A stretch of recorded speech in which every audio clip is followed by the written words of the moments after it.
en première ligne pour voir ça. Interdiction de réunion.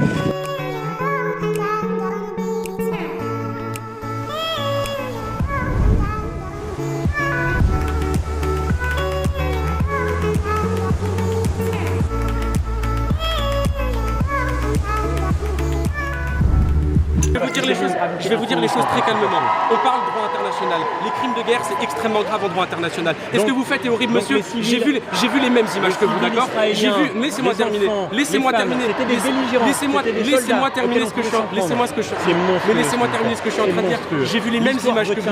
L'histoire retiendra. Monsieur, est-ce que vous êtes capable un acte de collaboration avec le pire qui montre? Quand je regarde les programmes des extrêmes droites, elles sont plutôt sur des logiques en effet de peur, de colère, de ressentiment. Et puis les extrêmes droites, elles utilisent aussi des moyens beaucoup plus sur l'émotion négative que sur l'argument.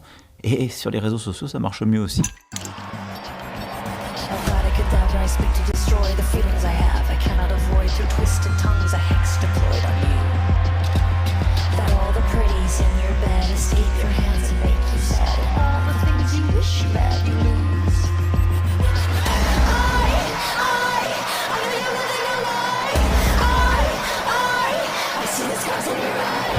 Ça fait 7 ans que la Macronie nous refait le remake d'Hibernatus, c'est-à-dire qu'on attend 7 ans pour découvrir la réalité du monde, on attend 7 ans pour découvrir l'état de l'école désastreux, on attend 7 ans pour découvrir que c'est le chaos à Mayotte, on attend 7 ans pour découvrir que l'agriculture française est à genoux.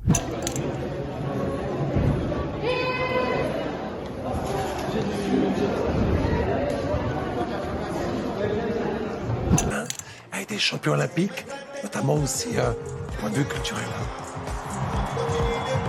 Donc l'hypothèse là qui serait vraiment formidable pour lui, c'est qu'il arrive au second tour contre Marine Le Pen, il est défait même je pense assez largement, et là commence 5 ans d'open bar insurrectionnel. De toute façon c'est déjà ce qu'ils font hein, les insoumis. Avec Rima Hassan. Moi je vais vous répondre, mais oui. Numéro 7 sur la liste, et puis de toute façon elle n'est pas dans l'Union Européenne. Rima Hassan se bat pour la Palestine comme si la Palestine c'est son sujet. Elle ne parle que de ça.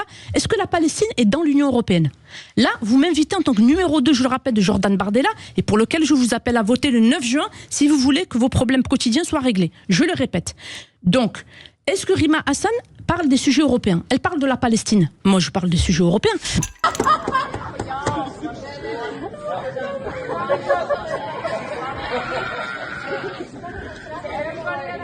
Du plus grand club de France.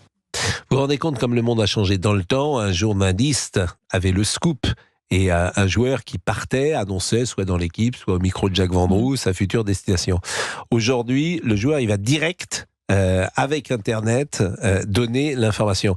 Et la révolution numérique, c'est ça, elle a supprimé l'intermédiaire. Il n'y a plus d'intermédiaire. Nous sommes des intermédiaires. La gestation pour autrui, c'est un marché mondial. Je le dis tout le temps, et ça fait un moment que je le dis, c'est quand même 14 milliards de dollars en 2022. On est estimé à 130 milliards, plus de 130 milliards en 2032. Ça profite aux docteurs, ça profite aux avocats, ça profite aux cliniques, ça profite aux psychologues. Il y a beaucoup de gens qui sont là-dedans, qui font du lobby pro-GPA. Hein. C'est normal. Il y a beaucoup d'argent sur la table, il y a énormément d'argent sur la table.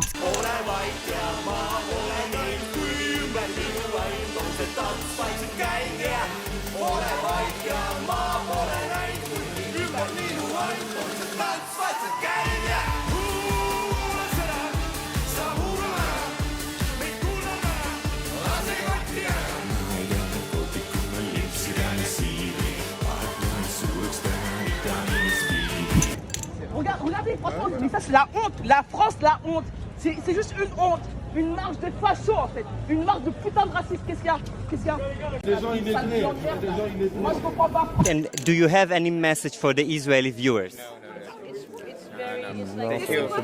Just a message for the No, thank you. Perfect. No. C'est-à-dire, il y a quand même un moment donné où il faut faire de l'histoire. Alors c'est exactement la même chose avec les éléments de langage du génocide. Ces gens, là, Boyard et autres, nous disent qu'il y a un génocide. Je rappelle quand même que le génocide, c'est la volonté de détruire intégralement un peuple. C'est leur ami Robespierre qui avait fait ça pour les Vendéens, en disant pas un Vendéen ne doit échapper au couteau. les femmes, les enfants et évidemment des gens qui n'en peuvent mais, quoi. Là, si vraiment il y avait un génocide, c'est pas seulement sur Gaza qu'il y aurait des problèmes, c'est sur la Cisjordanie. Il faudrait détruire les Juifs, les Palestiniens. Eh bien, il y aurait aujourd'hui des traitements militaires sur la Cisjordanie. Il n'y a rien sur la Cisjordanie. Ça n'est donc pas un génocide.